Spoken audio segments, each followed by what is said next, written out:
Consultant, I guess, who for a number of years has worked with the art and essay contest for the annual commemoration. Let me do it this way. I was going to say some thank yous.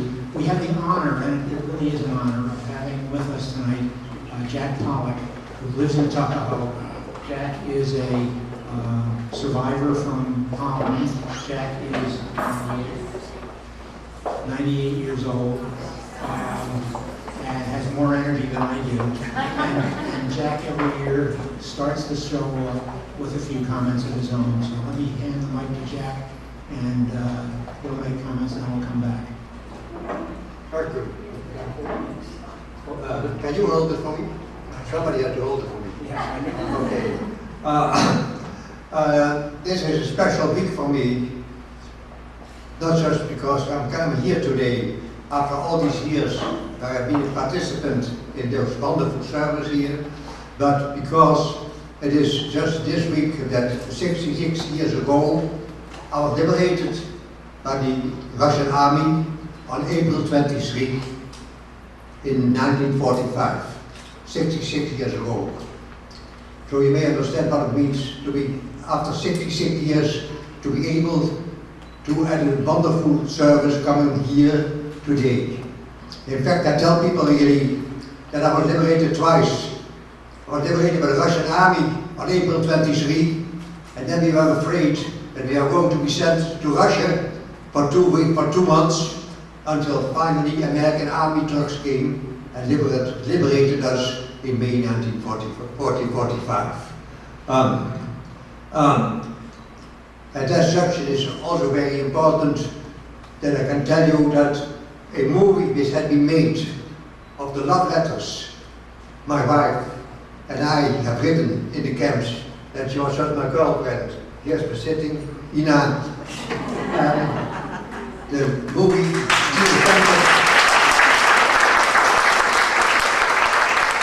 the documentary, which has been known with the name with Steel Pencil for me, will be shown this Saturday at 2 o'clock on Channel 13. So there's a really conclusion for me, a wonderful conclusion of a trying to remember the Holocaust. And trying to remember the Holocaust is the most difficult thing in my life, and basically in every life of anybody who survived the whole Holocaust. You know, I'm 98, and fortunately I'm able to tell the story, but especially here it is that I like the children who have been able to create so many memories of it. And I have to think about Westerbork, the camp, the deportation camp in Holland, where I was principal of the school. And as such children, I always have been very close to me. Sometimes I have to cry when I have to talk to children. Because I remember my children in Westerbork, 35,000 Jewish children, which finally, every week, were put in cattle cars to an unknown destination. None of them knew that they were going to be killed in the extermination camp of Auschwitz. From the Dutch camp Westerbork, 10,000 people, 106,000 people left, and 5,000 came back. You know what it means when you are in a plane, there's 106 people, and you are one of the five people who survived. That's really what Ina and I are, survivors of the Holocaust in the most unbelievable way, and that makes even my story even more important. I will tell you a story of a Holocaust survivor who made a movie on the Holocaust, a movie of the extermination camp. And he was interviewed. He said to the interviewer, I said something to my grandson, which a grandfather should never say to his grandson. I said to my grandson, I should not be alive. And because I should not be alive, you should not be alive. But because God gave you life, and you are alive, you have to earn the life that God has been giving you. And that's really what Ina and I have been trying to do in every way, participating in this memorial service for all the years, every year, and so trying to tell people what this is all about. And I tell you, it is the most difficult thing. I've done it through the Anne Frank Center, in which I have been president. I've been talking to maybe 300,000 children in this country for the last 30 years, traveling through every state in this country and trying to tell children what it's all about. And this all makes it more and more important to see what children here in our neighborhood are doing.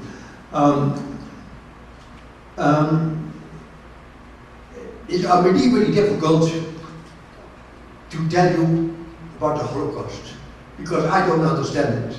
If I don't understand it, how can those wonderful teachers on the Holocaust make you understand it?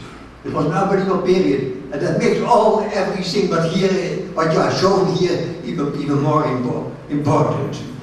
You know, we survivors can be silent, we can lecture, and we can publish our stories, and all this contributes to one word: future memory.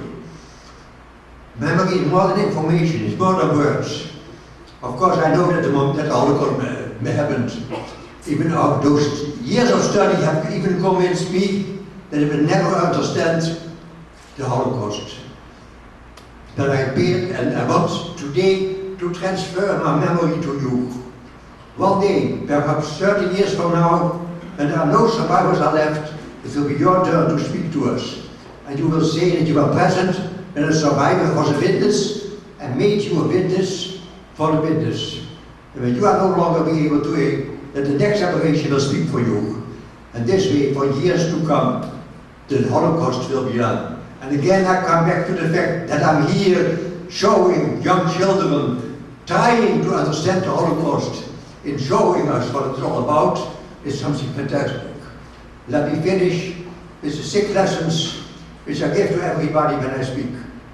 The first lesson is, don't discriminate. I don't have to send it to this public here what discrimination is.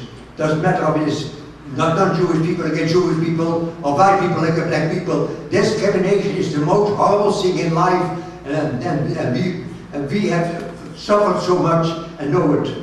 The second lesson is, don't generalize. Generalizing makes everybody the same. We are all wonderful creations. Never forget, we are born the same way, we will die the same way. Everybody should be the same. Should not be a bystander. Get involved, speak out, know what you're talking about, and the kind of difference you can make with your presence. The first lesson is, choose to work for peace. The most difficult thing, tell children how to work for peace in a world which is so horrible thing in every way. There's one girl who was part of the Hitler Youth, came to the United States and spoke to children. You know what she said? Especially for the children. Maybe you could all learn from me to think twice before you join anything that goes against your better sense. Sometimes even parents can be wrong. The fifth lesson is, shows to appreciate life. Yes, Ina and I can appreciate life. We think about the time we spent in a concentration camp, and for me every day is an extra day. A bed, a shower, a car, all the things which you may accept as completely normal are not even normal anymore for us. For us, there are special things which God gave us. And the last thing is, you are living in the greatest country in the world. The United States of America is still the greatest country of the world, although we can say a lot of things to criticize things. But there's only one way to appreciate our life living here. Try to learn as much as you can from the Holocaust. And here we tonight, with all these children who have done that wonderful job here, is something great, especially what the 6th lesson is really about. Thank you.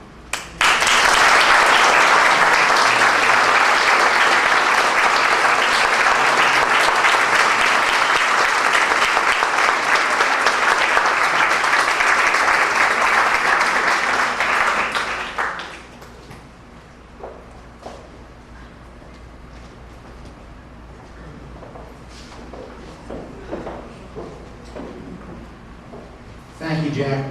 What a great way to start a special evening, to hear your words. A few thank yous as we get going here. Thank you very much to the president of Concordia College, President George, for allowing us to use not only this space, but the space where we're going for the commemoration later. Thank you to the HHREC, Holocaust and Human Rights Education Center, and Donna Cohn for the sponsoring of the art and essay contest.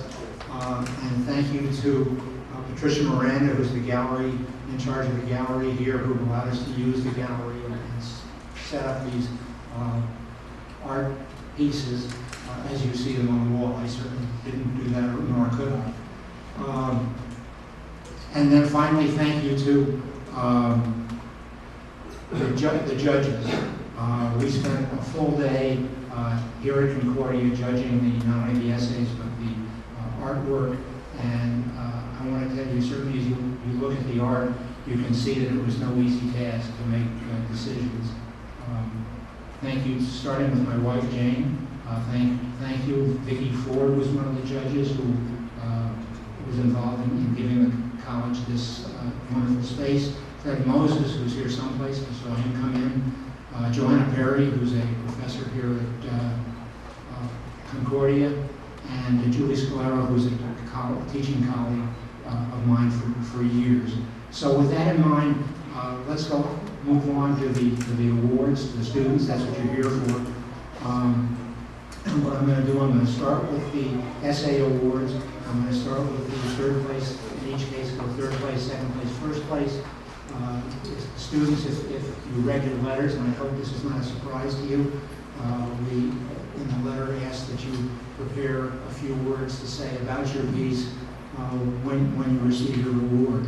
In addition, we're honored to have with us tonight State Assemblywoman Amy Cohen, who has a certificate for each of you.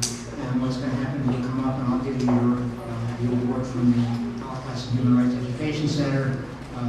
Assemblywoman Cohen will give you a certificate, and we'll then ask you to make your little speech.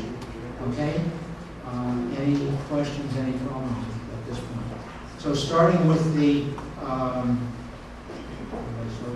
essay contest, third place from Eastchester High School is Sarah Heidi. Sarah?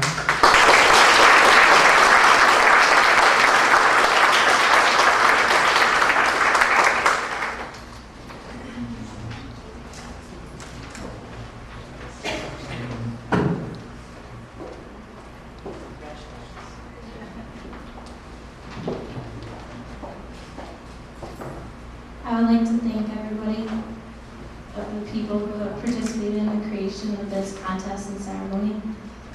It is very important to remember the Holocaust and pass on the lessons we have learned from it, to create a prejudice-free world for everybody. People say that history repeats itself, and the easiest way that we can prevent this is by fighting against prejudice the moment we see it start. If everybody accepts one another, even if we don't all agree in the same beliefs, we will all understand each other a little bit better. This is important because ignorance to people not like yourselves creates fear of the unknown and eventually turns into hate. If people do not learn about other people and try to stop prejudice in its tracks, a peaceful world will cease to exist. If we all learn about others, there will be no fear and we can all love. We also must remember to stand up for people if we see discrimination happening, hatred just rights. If we pass on the message of the Holocaust to a new generation and learn to love everybody because we are all God's children, a better future is guaranteed. Thank you.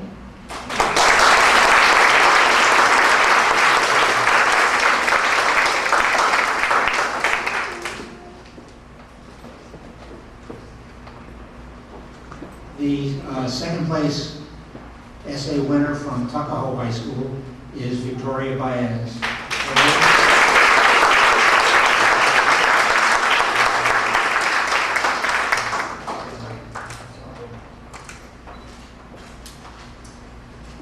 I would like to thank the HHRC for nominating me for this award. I was inspired to write this essay after listening to a Holocaust survivor at the Holocaust Human Rights Leadership Conference at Pennsylvania College. Survivors should never be silent, and the knowledge and understanding of these events is important to future. Educating the future generations of children will prevent events such as the Holocaust from happening again.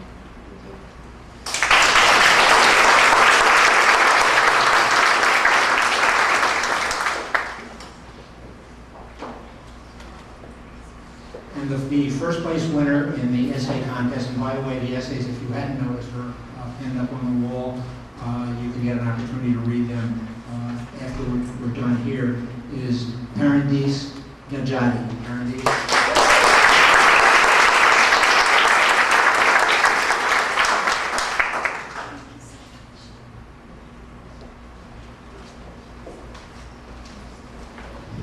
I would like to thank the HHREC for selecting me as the first place winner of this essay contest. Thank you very much. I would like to first of all say that when I first approached the topic of this essay contest, I wasn't sure at how I would go about writing the essay. The question was, how can we use the lessons of the Holocaust to create a worldwide community of promise? After some time, after some thought, I realized that the answer to that question is very easy. All we have to do is follow the age-old lessons that we've been taught as children. All we have to do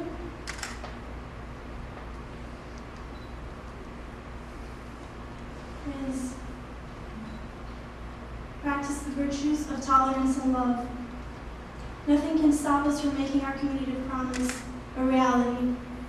I concluded that embracing the age-old lessons that we've been taught as children, like do unto others as you would have them do unto you, is all it takes to create this worldwide community of promise. I'd always envisioned an ideal world, free of bigotry and filled with tolerance and love. However, I never contemplated how people would go about establishing such a world. Then I realized that we just have to follow our hearts. We have to be tolerant. We have to look at people as the persons that they are, not as how they look, not as who they were, not as people who they were born as, but as people for their worth. Because everyone's worthy of life, and everyone's worthy of living in such a world. Thank you.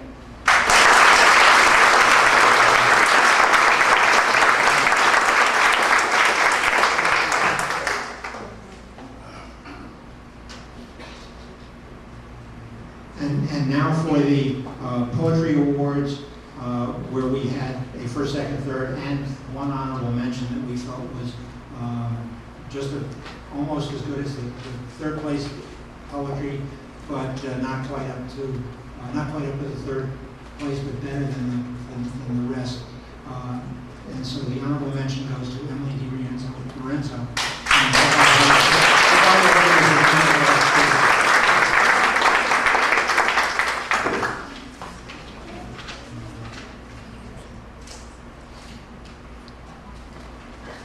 I'd just like to say thank you to the committee for acknowledging my poem, and I believe kindness should always be passed on to one another, and that we should stand up for what we believe in. The stories of the past have definitely inspired me to end discrimination now and forever.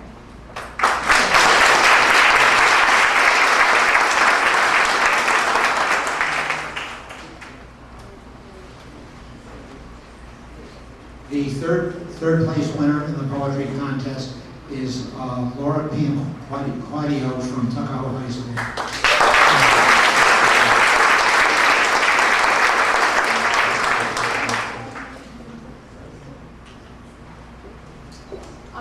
I want to say thank you to the committee for giving me the opportunity to be a part of this commemoration, and I was inspired by people's stories in the past, and that's why I wrote my poem.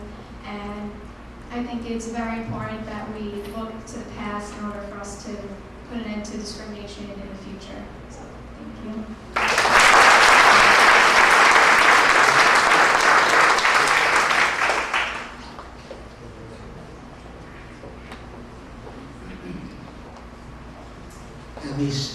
The second place winner in the poetry contest from Concordia High School is Kayla Garrity.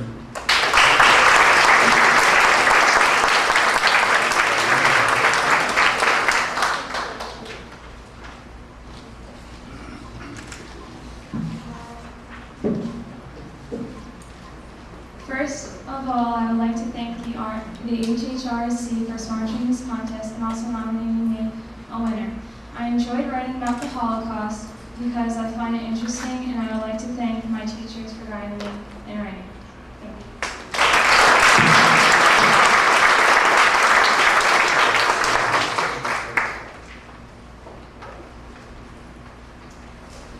you. And first place in the poetry contest, again from Tuckahoe High School, Remy Higgins.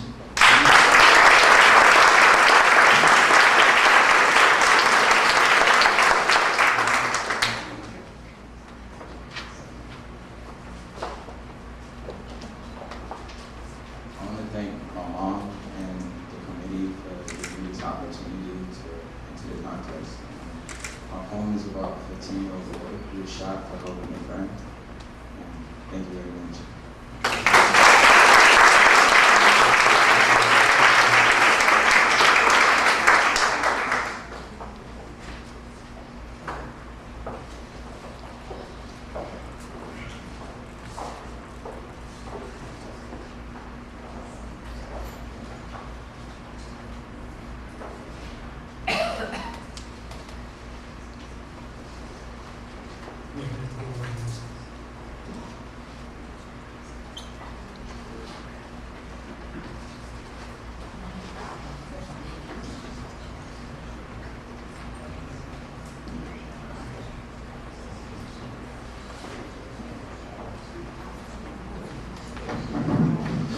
Okay, we made it. And for the art contest, the art winners, the third place winner from Eastchester High School, in fact, let me hold up just a minute. We had a really very difficult time judging the art, as you can see as you look at the art on the wall. Not only because of the artistic ability of the students, but if you take the time to read what they had to say about the thinking that they went into in order to produce the piece of art that they did, made it doubly difficult. We found that some of the pieces where they had something to say, what they had to say was wonderful, but the art wasn't necessarily as good as what they had to say. In other cases, the art was spectacular, and they didn't have as much to say, so it was a real quandary in terms of how to deal with this. But the art, it was sensational. Great thought went into it, and I hope that when this award ceremony is over, there is time enough for you to spend a few minutes going up and down the wall here and looking at what the students had to say, because it really is quite spectacular. As some of the students talked about their essays, some of the same kind of thought went into the artwork, and it was very impressive. The third place winner from Eastchester High School is Danielle O'Keefe, and Danielle's piece of art is, I'll point it out to you on the left, is right here for those of you who are close.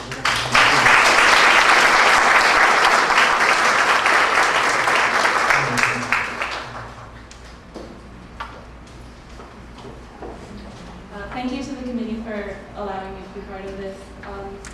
I did my art based off of women's rights, and when I saw that the basis of this year was about community, I just thought of how discrimination stops many people from being involved in the community and having a positive impact on the community.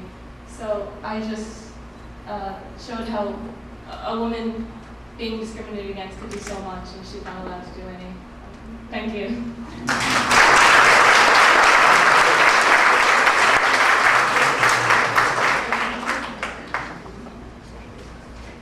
The second place winner in the art contest, whose piece "Guide the World" is right behind me, is from Bronxville High School, Olivia Byrne. Olivia.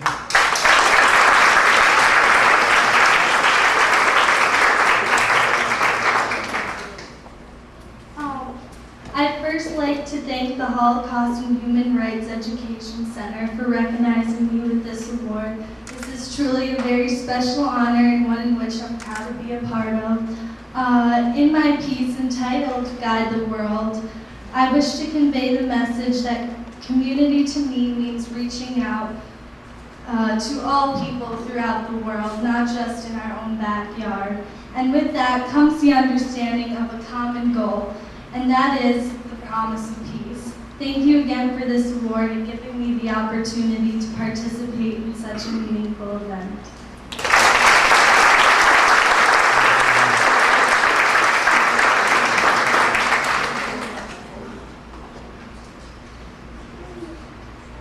And the first place winner in the art contest from Tuckahoe High School, whose work is right here, will start a chain reaction, is Alice Cabrera.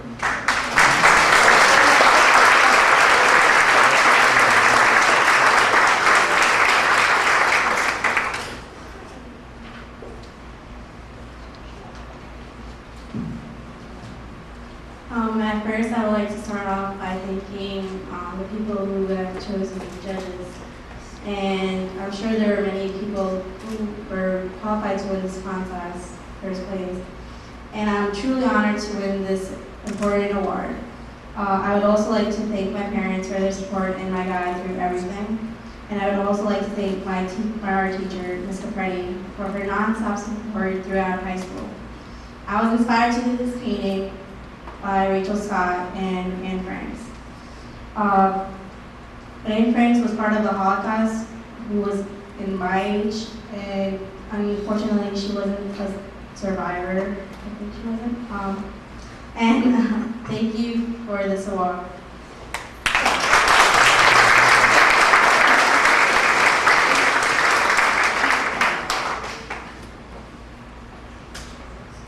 Unfortunately, 3 students who did one piece of work that was received honorable mention were unable to make it tonight.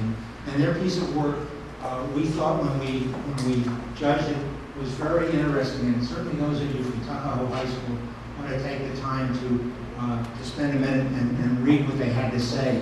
Their whole thought was how Tuckahoe High School should come together and be a series of we's and not a series of I's. It is a wonderfully thoughtful piece, and I would encourage you to take a look at it before you leave. We have a special recognition award for a sculpture entitled The Helping Hand, which, again, if you haven't had a chance to take a good look at it and read the piece under it, you're definitely missing something. This was a sculpture that was done by 3 students who I would ask to come up and receive their awards when I call their names: Andrew Polero, Mikhail Hakamini, and Jack Jericho.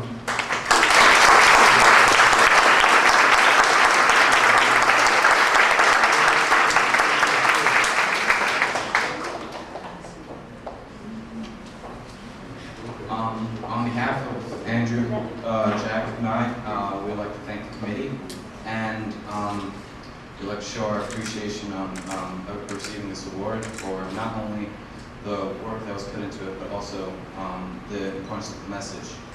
The message is that everyone should pull together and provide help for the community and become one as a community. Yeah. Thank you very much.